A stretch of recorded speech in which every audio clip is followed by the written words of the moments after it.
الحمد لله وحده والصلاة والسلام على من لا نبي بعده.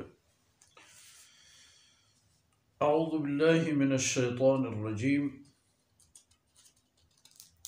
وكم أهلكنا قبلهم من قرن هم أشد منهم بطشا فنقبوا في البلاد. أشد منهم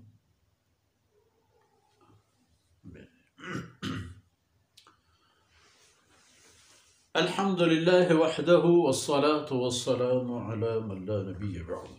أعوذ بالله من الشيطان الرجيم. وكم أهلكنا قبلهم من قرن هم أشد منهم بطشا فنقبوا في البلاد هل من محيص. سبحانك لا علم لنا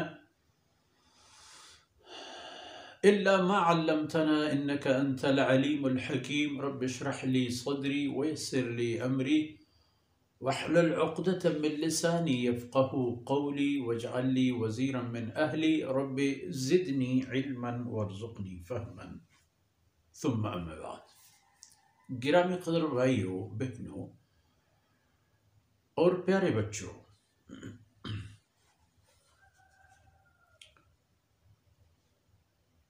اگر دیکھا جائے اللہ رب العزت نے انسان کی دل جوئی، ترغیب اور توجہ کے لیے ہمیشہ اپنے رحمتوں کا سہارا پیش کیا ہے، اپنے رحمتوں کو انسان کی سہارا کے لیے سامنے رکھا ہے تاکہ ان کو بنیاد بنا کر انسان زیادہ رغبت اور شوق کی طرف اللہ رب العزت کی طرف آ جائے، اور ساتھ ساتھ آخرت کی تباہیاں، جہنم اور جہنمی حالات و کیفیات کا بھی ذکر فرمایا ہے تاکہ انسان کو خوف، اور جو حقیقی خوف ہے وہ محسوس ہو اور مزید توجہ اور انہماک کے ساتھ انسان اللہ کے رحمتوں کی طرف آ جائے۔ گزشتہ آیتوں میں ہم نے مشاہدہ کیا کہ جنت کتنی قریب کر دیا جائے گا میدان محشر میں اہل جنت کے لیے، اور یہ بھی فرمایا جائے گا کہ ھذا ما توعدون، یہی تو جنت ہے جس کی تمہیں وعدہ دے دی گئی تھی عبادت گزاروں کو۔ اب جو منکرین ہیں، ان جنتی وعدوں کے بعد دوبارہ جہنم کے مناظر ان کو دکھا دیے جاتے ہیں تاکہ ان کو اندازہ ہو جائے کہ اگر خدا نخواستہ وہ جہنمی بن جاتے ہیں تو کتنی بڑی تباہی ہوگی ان کے لیے، ناقابل تصور، ناقابل اندازہ اور ناقابل تلافی۔ تو بہتر ہے کہ انسان کو اپنی زندگی میں ان امور و اعمال اور اہداف کی طرف توجہ کرنا چاہیے جو اس کو قیامت کے دن سرفرازی دیتے ہیں۔ تو جہاں تک مشرکین کا معاملہ ہے، وہ دیکھ لیں ماضی کو، کم اہلکنا قبلہم من قرن، ان سے پہلے کتنے عہد اور زمانے کے لوگوں کو ہم نے ہلاک کر دیا۔ ہلاکت تو دنیا میں بھی آ جاتی ہے منکرین اور ملحدین اور اللہ کے دشمنوں کے ساتھ اور ان کے سامنے، دنیا میں بھی ہلاکت ان کا منتظر ہوتا ہے۔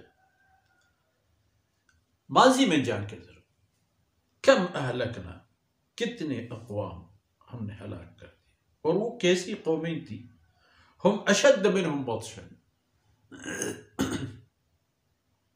وہ اقوام جن کو ہم نے ان کی گناہوں اور نافرمانیوں کے سبب سے ہلاک و برباد کیا، وہ مکہ کے مشرکین سے کئی گنا زیادہ طاقتور لوگ تھے۔ اشد منہم بطشا، دسترس ان کی تو بہت دور تک تھی، ان کی پہنچ کہاں سے کہاں تک ہوا کرتا تھا۔ فرائنہ کی یادگاریں اب بھی موجود ہیں۔ عاد و سمودی اقوام کی نشانیاں تو اب بھی موجود ہیں. یہ نہیں دیکھتے ہو تم لوگ کہ وہ کتنے طاقتور لوگ تھے، اور اتنے طاقتور کہ انہوں نے پہاڑیوں کو کھود کے گھر بنا لی. آپ نے زیادہ سے زیادہ اپنا ایک گھر بنا دیا، ایک مٹی اور گارے اور پتھر سے بنا کے آپ نے ایک محل تیار کیا. ان کے پاس تو اتنا سارا وہ نہیں تھا شوق و رغبت، پہاڑوں کو کھود کے ان کو اپنا گھر بنا لیا. نسلوں کے نسلیں ان میں آئے اور گئے. کسی بھی بارش یا کسی بھی ہوائی اثرات کوئی پسند کدھر گئے پھر. فنقبوا فی البلاد، اور اس طاقت کے ساتھ ساتھ ہم نے زمین ان کے لیے بھی کھول دیا تھا.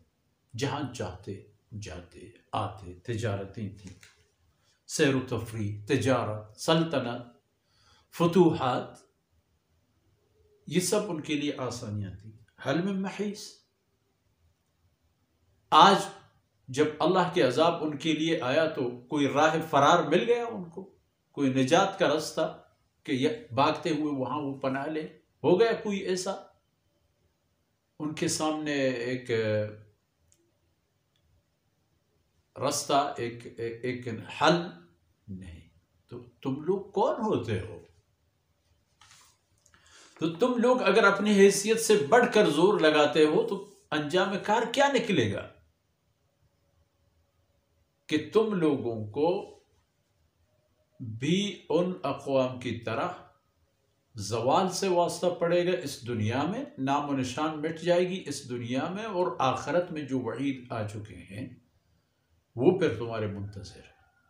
تو اس کا معنی یہ ہے کہ اللہ رب العزت ترغیب و ترہیب کی تمام مناظر ہمارے سامنے واضح فرماتے ہیں، اس لیے تاکہ ہم آخرت کی سعادت مندوں سے بنیں اور اپنی آخرت کو جہنمی آخرت نہ بنا دیں. اللہ رب العزت کوتاہیوں سے درگزر فرمائے.